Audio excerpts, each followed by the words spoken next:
I, Mutahi Kagwe, do swear that the evidence I shall give before this committee on the matters under its consideration shall be the truth, the whole truth, nothing but the truth.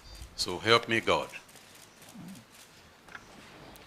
Point of order. Yes. If I'm not wrong, the nominee is meant to lift his Bible as gives yes. the oath. Yes. Very well. You lift it with your right hand. Go ahead. I, Mutahi Kagwe, do swear that the evidence I shall give before this committee on the matters under its consideration shall be the truth, the whole truth, nothing but the truth. So help me God. Thank you. Sit down and sign to the oath.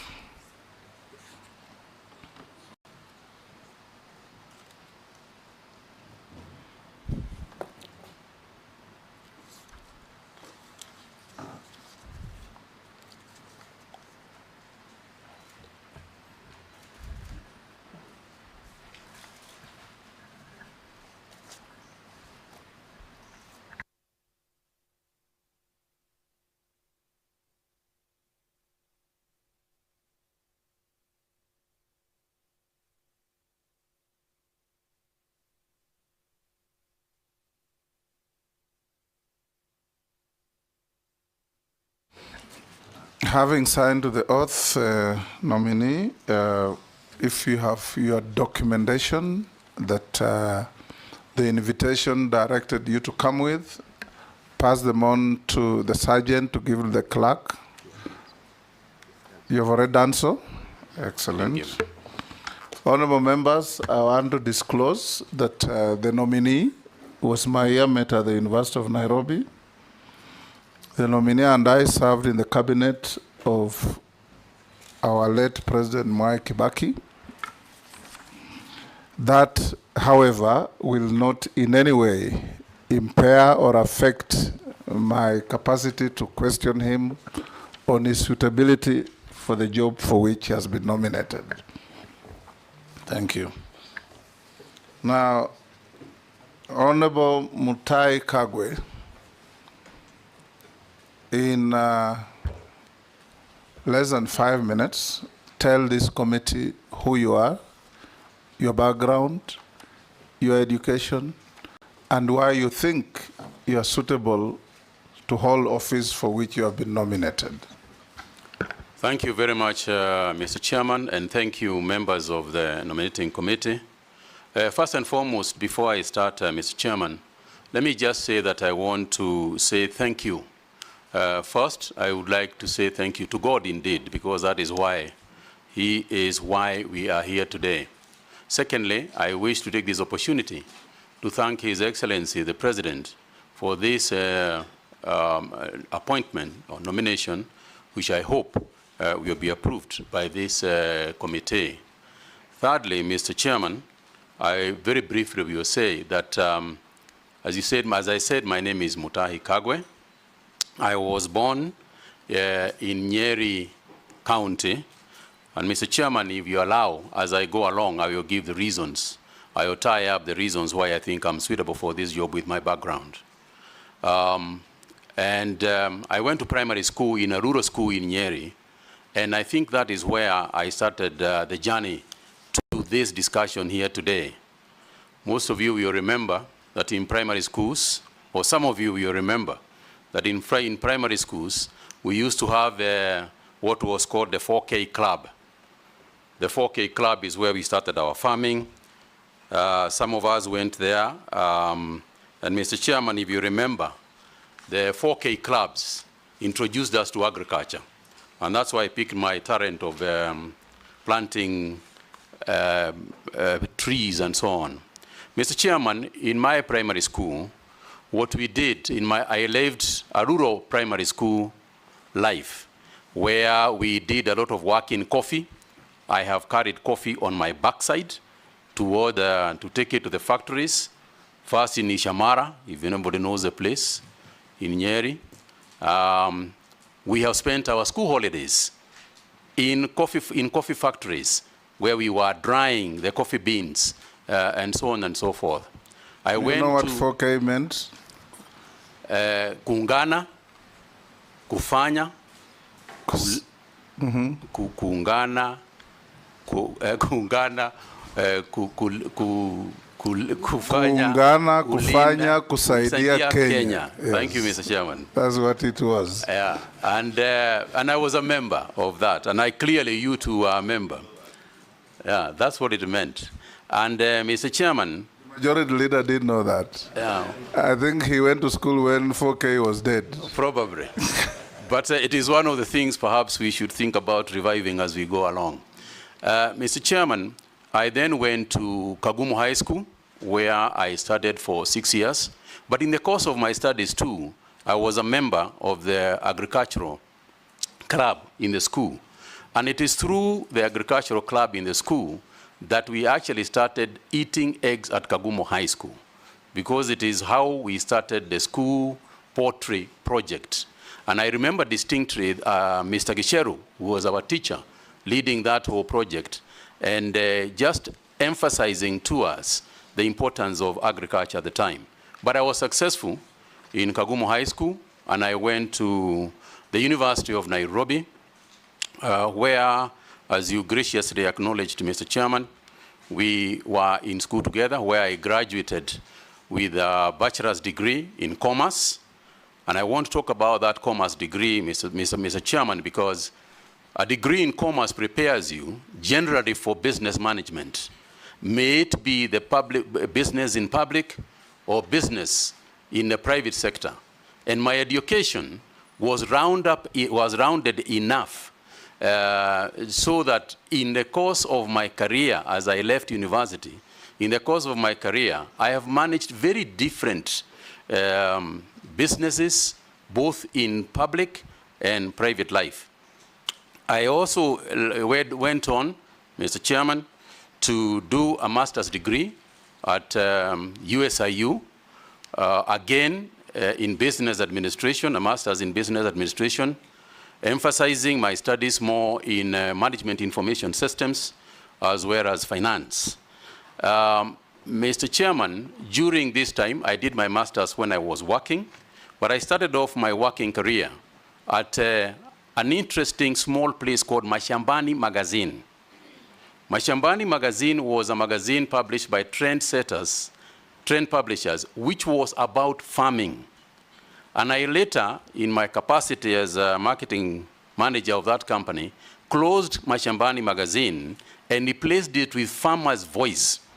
The Farmer's Voice magazine, which I worked for, was actually the KFA magazine. Those of you who remember, the Kenya Farmers Association is the one that owned the Farmer's Voice, which I published and ran for 2 years.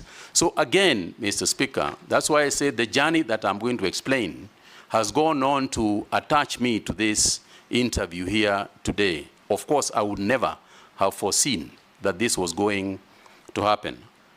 So, Mr. Speaker, having finished my education, I went on to run Trend Publishers, which was Viva, better known as Viva Magazine.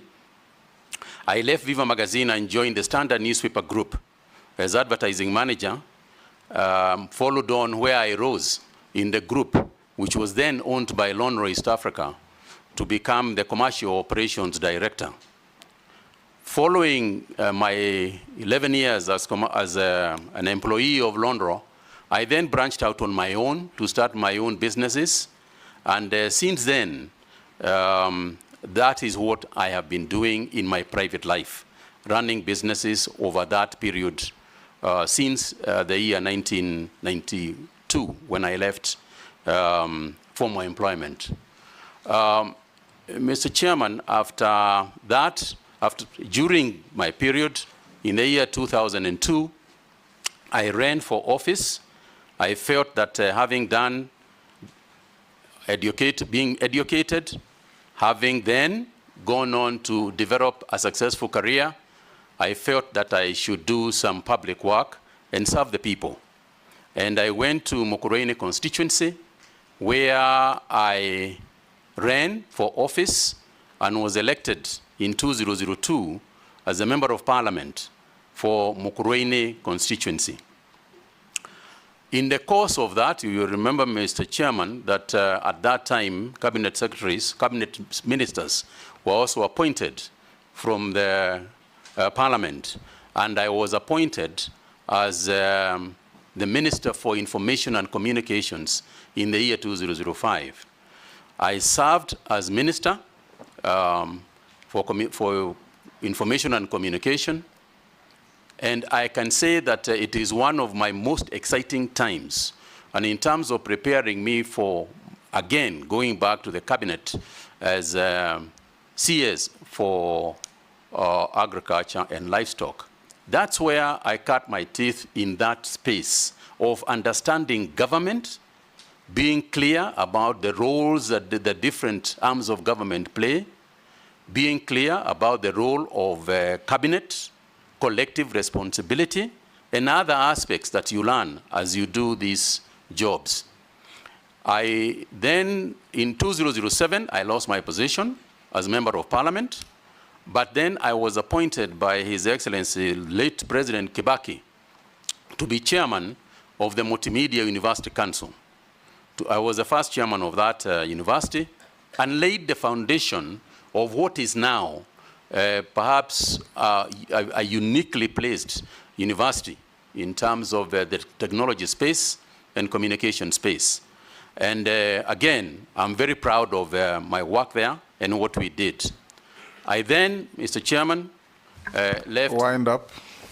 I then, Mr. Chairman, went to back to Nyeri County, where I became the senator of Nyeri County. Followed after that by my appointment again back to the cabinet as the CS for health in 2019. And Mr. Chairman, all that experience that I have had, both my education, my experience in school, my experience in private sector, my experience as cabinet secretary and the Minister for Information, Cabinet Secretary for Health, have all, in my opinion, ably prepared me for this particular position. Thank you. I'll invite members to put questions to you, starting with the Deputy Speaker. Thank you, Honorable Chairperson. Mr.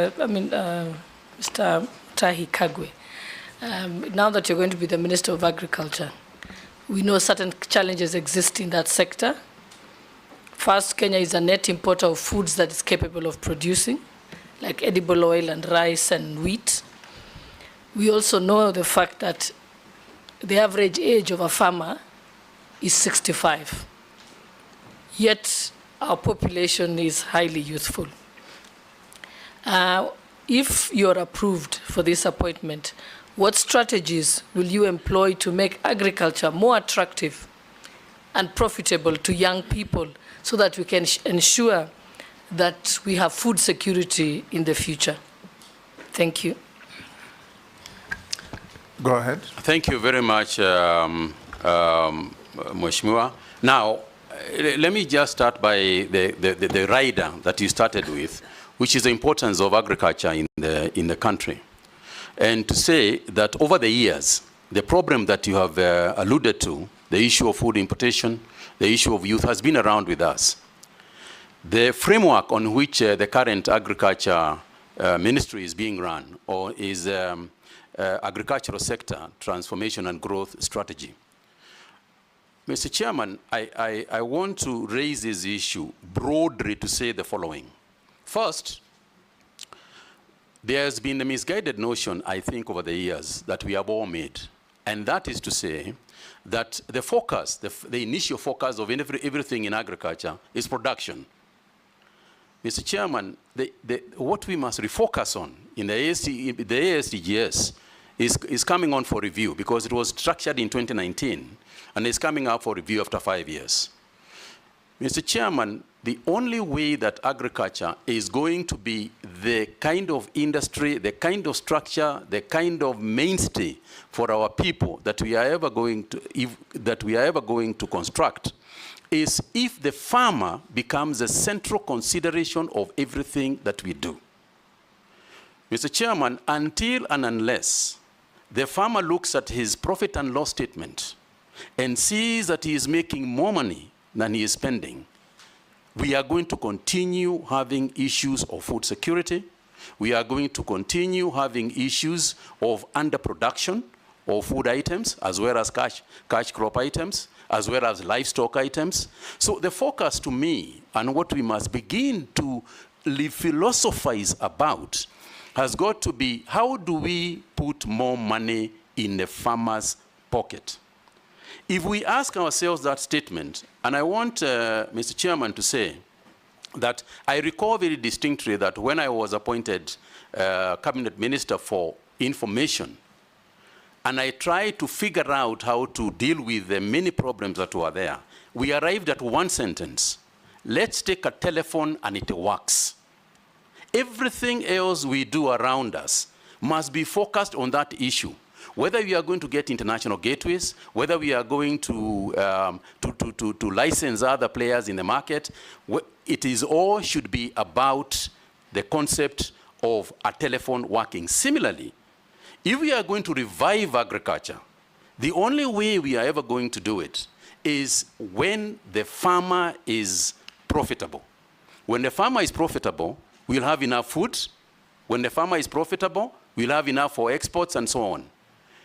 But no matter how many papers we write, no matter how many debates we have, no matter how much discussion we are going to have, unless and until the farmer looks at his balance sheet and says that income equals price times quantity, we are not going to succeed. So for me, therefore, when we look at the sphere, when we look at the entire agricultural space, then things that we do should go to that. You talked about the youth. Youth today, Gen Zs, millennials, and others, are about one thing if they are going to go to business. It's about profit. It's about making money. No youth is going to go to agriculture because we are urging them to go there. They are only going to go to agriculture if they are going to make money. And the only way they are going to make money is by taking the necessary steps that we have to make in order for agriculture to be responsive to profit making. Now, Mr. Chairman, this is very broad, and therefore you allow me space just to expand a little bit.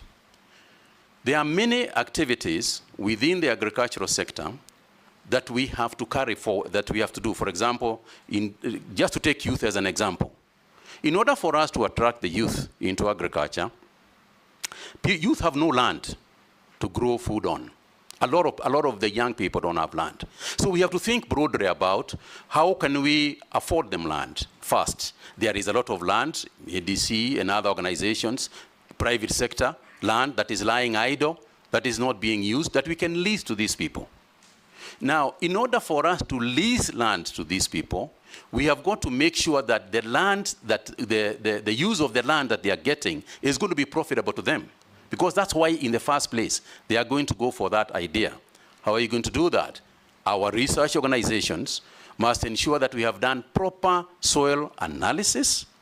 Our seed people must have the correct seeds so that people can plant seeds that germinate, seeds that produce the correct product. We have got to plant the right crops in the right places so that they can grow en masse and produce more per acre.